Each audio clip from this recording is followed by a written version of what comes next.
I would like to show you today how to glue some watercolor paper to cradle panels. I do a lot of painting on oils, which are on canvas or in cradle panels, but I also do a lot of painting on watercolor paper. I may do sketches in watercolors, and if I am happy with the way they turn out, I can choose to frame them under glass with a mat around, or I can choose to glue them onto a cradle panel and just have it hang without glass like any other regular acrylic or oil painting. So what we need for this is we need some cradle panels. In this case, I have some little 4x4s because I have been playing with some brushwork and I have created some designs on paper that I would like to just glue them onto these ones. And we need to, the very first step that we need to do when we are going to be gluing watercolor paper to wood is we need to seal the wood, right? This is something that we need to do also when we paint with oils, and we need to seal the wood. And what I use for that is I use this product, which is a golden product. It's called GAC 100. It's an acrylic primer and extender. I dilute it 50-50 with water, so it's 50% GAC and 50% water, and that makes it a lot easier to extend. So let me show you how we do that. These are the things that you need to have handy in order to get ready with this. You need to have, of course, the watercolor paper that you're going to be gluing onto some cradle panels or just regular pieces of wood. You need to have a metal ruler, an X-Acto knife that is sharp. It has a sharp blade on it. And then I have one brush that I devote specifically to GAC so that I don't mix it with other products. And then just some water for rinsing the brush. I typically like to protect the table that I'm working on with GAC with just a piece of plastic, plastic tablecloth that I just keep reusing. And we're just going to be, because this is diluted, the GAC is already diluted with water, then it allows me to do it in a very quick way. It is very runny. And I am going to do the sides as well, just to protect them, even though I am going to be varnishing them afterwards. But in this way, everything is sealed. So the main reason that we need to seal the wood is so that all the glues and the natural oils that are in the wood do not come through onto the paper.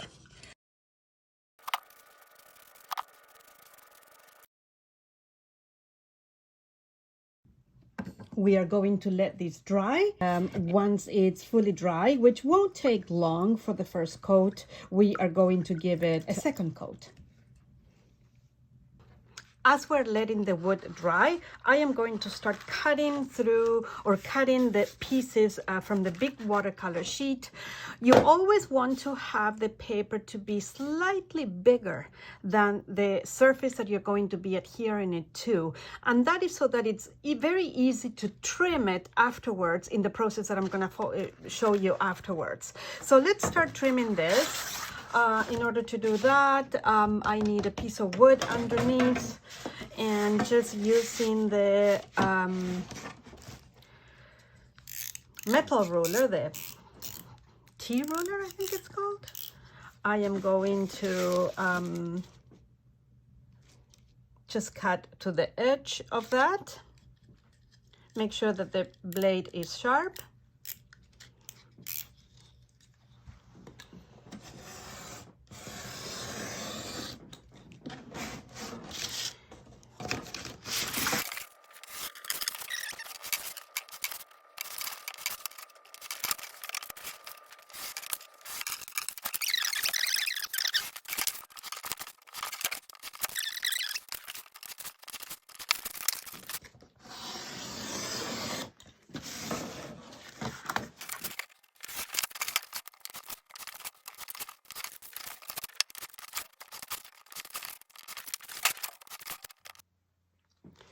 So now that I have all of the cradle panels are dry and ready to go, and I have my pieces of watercolor paper all cut, and if you can take a look here, the watercolor paper are slightly just a smidge over the edge, so that it's very easy for me to just trim afterwards when this is dry. So what we're going to do now is you're going to use a piece of wax paper, and I put the wax paper here. Then I am going to put a lot of matte medium over here. I am going to put matte medium on the surface of the glue, and then we're just gonna put the paint in here, and we're going to make sure that this is even. You can even use a roller if you want to make sure that you're getting all of the bubbles of air out. And after that, we're just going to put some weights. So let's get to work. So we want to put a generous amount of matte medium. It has to be on both surfaces, all the way to the edge. So let's start with this one first.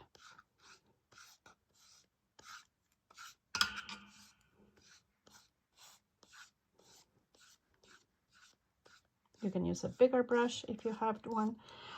Making sure that everything is covered. I'm going to wipe the side. And the same with the paper.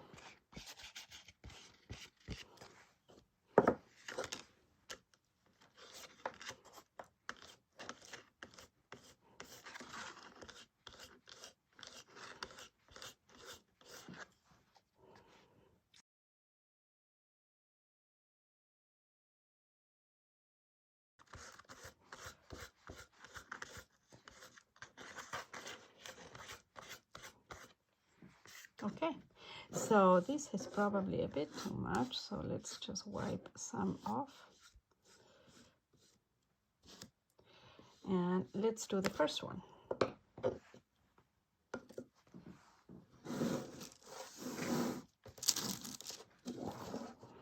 We're going to put it here, and then we're just going to make sure that it's centered.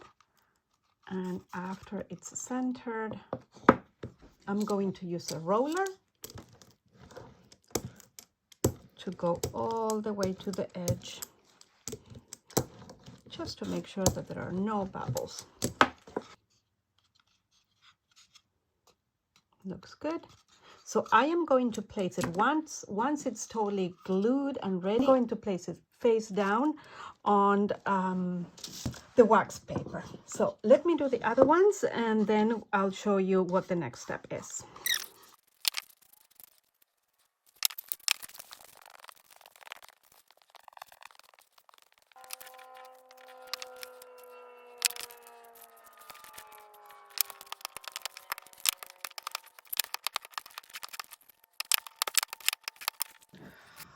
Once we have put the paper, the glue, it's all even, we have wrapped it either with a roller or simply with our hands or a cloth, we are going to just start piling up a whole bunch of books. We want to make sure that it's even so that the books are covering the whole surface. And I am just going to pile as many books as I can, so that there's a lot of weight over top, and I am not going to touch these until tomorrow morning. Okay, so the pieces have been drying here overnight, and let's take a look at how they worked out. I'm taking the weight off, and let's take a look. So they are completely dry. And we're going to get ready to do the next step, which is sometimes a little bit nerve-wracking. We are going to just use, I have a piece of wood that I always use in the studio just for this. I cut on these, and it's just very, yeah, I don't mind if it gets wrecked or anything. So what I am going to do now is I have a brand new blade here on the X-Acto knife, and I am going to just run I'm going to run the blade I'm going to hold on tight to the piece of, to the cradle panel, and I am going to run the blade as close to the panel as I can, and let's just go for a clean cut. Oh, I didn't go all the way through there, but basically that's it. Look at that. That is a beautiful cut. Let's do the other ones.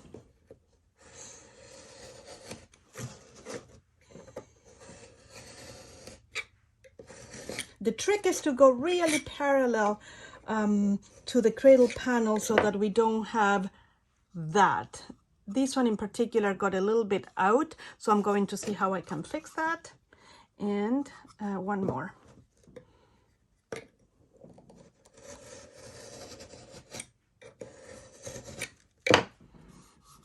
And there it is. This is number 1. And it is ready. I am very happy with it. I think that there was just a piece of medium actually. There, that's better. And if I see that they are not completely flush, I can use a piece of sandpaper to very, very gently just rub the edge there so that it's clean and sharp. So let's do the other ones.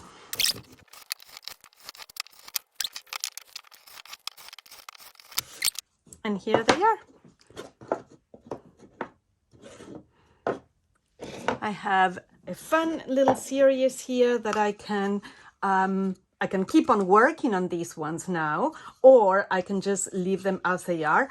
I probably will varnish the sides with just a regular varnish for wood, and that is it. I hope that this was useful, and let me know how it works out for you.